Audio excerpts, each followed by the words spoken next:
the point I'm trying to make is that when you're asleep, this thing doesn't shut down. In fact, some areas of the brain are actually more active during the sleep state than during the wake state.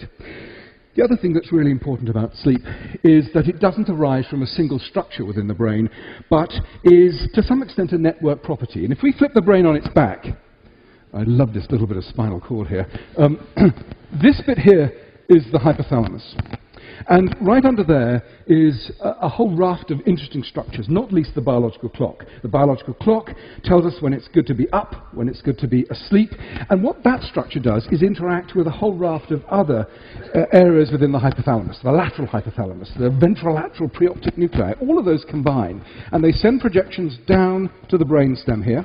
The brainstem then projects forward and bathes the cortex, this wonderfully wrinkly bit over here, with neurotransmitters that keep us awake and essentially provide us with our consciousness. So sleep arises from a whole raft of different interactions within the brain, and essentially sleep is turned on and off as a result of a range of interactions in here. Okay.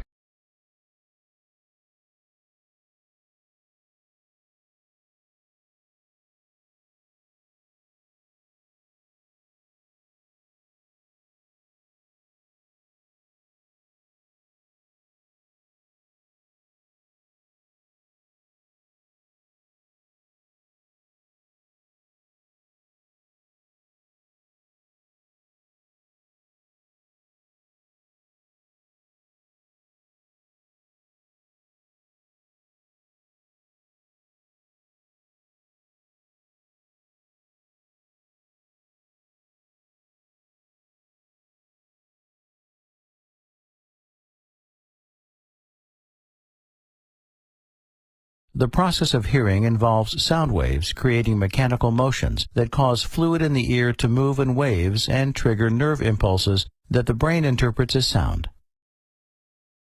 The outer ear functions to funnel sound waves. The vibrations from these waves reach the middle ear and move the tympanic membrane, also called the eardrum. This causes three bones, called the auditory ossicles, to also move. The bones make contact with a fluid-filled structure in the inner ear called the cochlea. The mechanical movements of the auditory ossicles move fluid inside the cochlea. Fluid waves move hair cells that line the cochlea. The movement of these cells activates nervous system receptors. Signals are carried through the vestibulocochlear nerve, cranial nerve 8, to the temporal lobe of the brain, where they're interpreted as sound.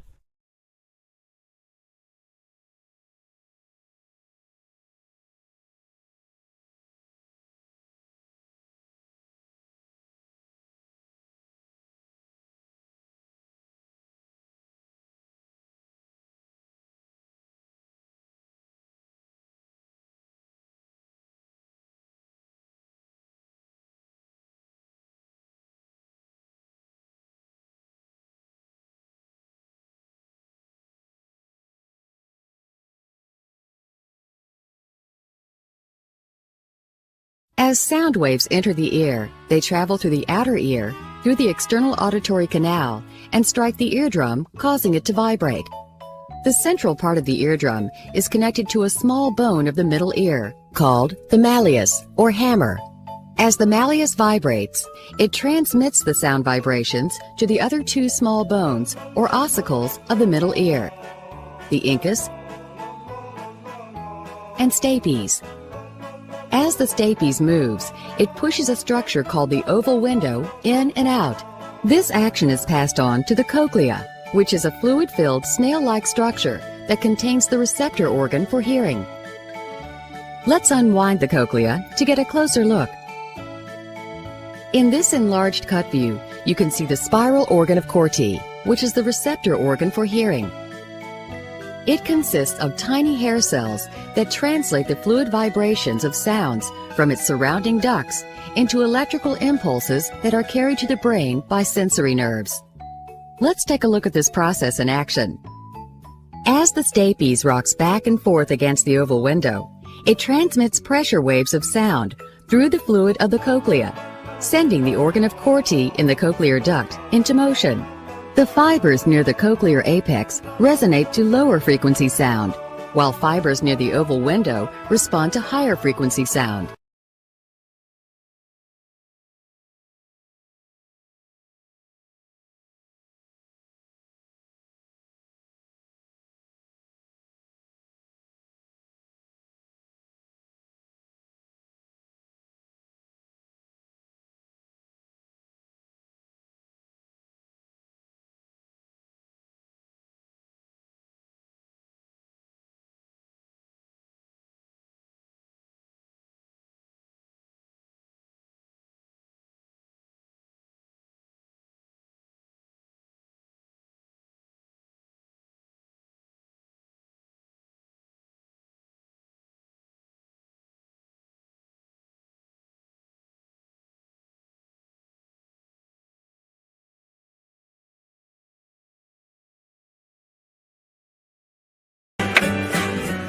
The coffee industry in Vietnam now provides a livelihood for millions of people, mostly around small farms like this of just a few acres.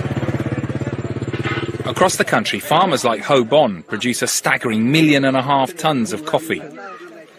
It's a key export for the country and our #1 source of coffee in Britain. Coffee is one of the most valuable traded goods on earth. Globally, the industry is worth more than £40 billion. It's the single most important tropical commodity traded worldwide, accounting for nearly half of total exports of tropical products. The crucial year is 1986. That's when the Vietnamese Communist Party had a major meeting. They realised the economy was in a terrible state and they decided to relax the rules and, among other things, start growing and exporting coffee on a massive scale. The state-planned collective farms were swept away. 500,000 smallholdings emerged in their place. And in the 1990s, coffee production grew at a staggering 30% per year.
Before we discuss political systems, however, it's helpful to address the confusion that has been spread about the political spectrum. Many have been led to believe that the political spectrum places groups such as communists on the far left, fascists or dictators on the far right, and political moderates or centrists in the middle. However, a more accurate political spectrum will show government having 0 power on the far right to having 100% power on the far left. At the extreme right, there is no government. The extreme left features total government under such labels as communism, socialism, Nazism, fascism, princes, potentates, dictators, kings, any form of total government. Those who claim that Nazis and fascists are right-wing never define their terms. This amounts to spreading confusion. Toward the middle of the political spectrum can be found the type of government limited to its proper role of protecting the rights of the people.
Thirdly, life from non-living matter.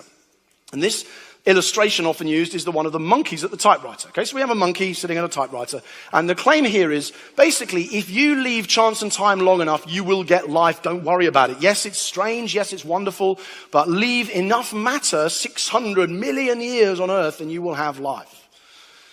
So the monkey's sitting at the typewriter, and the chances are eventually he produces the complete works of Shakespeare. So what's the problem? So there's no problem. There isn't an issue, right? You just leave him long enough, you'll be fine. And at 1 keystroke a second, the monkey might well eventually get to the complete works of Shakespeare, but he doesn't manage to do it in 600 million years. So what I decided to do to run the numbers is instead of saying type the complete works of Shakespeare, I just ran the numbers for how long would it take a monkey typing at 1 keystroke a second to type to be or not to be, that is the question. Right? On average, how long is it going to take my monkey friend at 1 keystroke a second? I don't know how long you think that would be. Maybe you could have a guess. Would it be less or more than 600 million years, which is the period life on Earth is supposed to have emerged within? And when I ran the numbers, to be or not to be, that is the question, takes 12.6 trillion years to type just that phrase. And a DNA string, which you have to have for like the life we have now, doesn't emerge is not like a sentence's worth of information. A DNA string has got as much information as the Encyclopedia Britannica. Right? So if we're saying that emerged, something of that complexity emerged by chance, undirected, within 600 million years, again, it's mathematically possible, but it's so incredibly unlikely that it would have, that it tilts me in favor of the Christian story in which God creating life is simply a question of saying, let there be, and there was.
Mary Mallon, better known as Typhoid Mary, was the first person in the United States identified as an asymptomatic carrier of the pathogen associated with typhoid fever.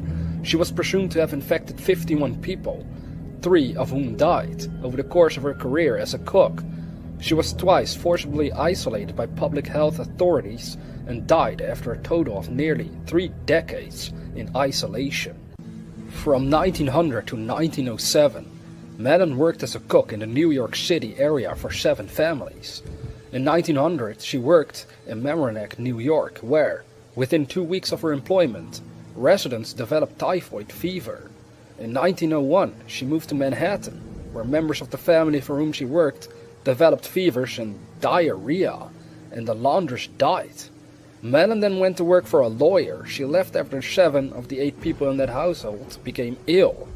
In 1906, she took a position in Oyster Bay, Long Island, and within 2 weeks, 10 of the 11 family members were hospitalized with typhoid. She changed jobs again, and similar occurrences happened in 3 more households. She worked as a cook for the family of a wealthy New York banker, Charles Henry Warren. When the Warrens rented a house in Oyster Bay for the summer of 1906, Mellon went along too. From August 27th to September 3rd, 6 of the 11 people in the family came down with typhoid fever. The disease at the time was unusual in Oyster Bay, according to 3 medical doctors who practiced there.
In 2018, scientists plan to create a second sun. Inside this tokamak reactor, 2 varieties of hydrogen will be mixed together. The gaseous mixture will be confined by strong magnetic fields and brought to a temperature 10 times hotter than the sun. At this temperature, the nuclei of the hydrogen atoms are able to fuse and liberate considerable amounts of energy. The reaction will send out an explosive burst of particles, similar to a solar flare. Although a lot of power will be required to kickstart the reactor, around 10 times as much energy could emerge. The project could provide us with an almost limitless supply of safe and green energy.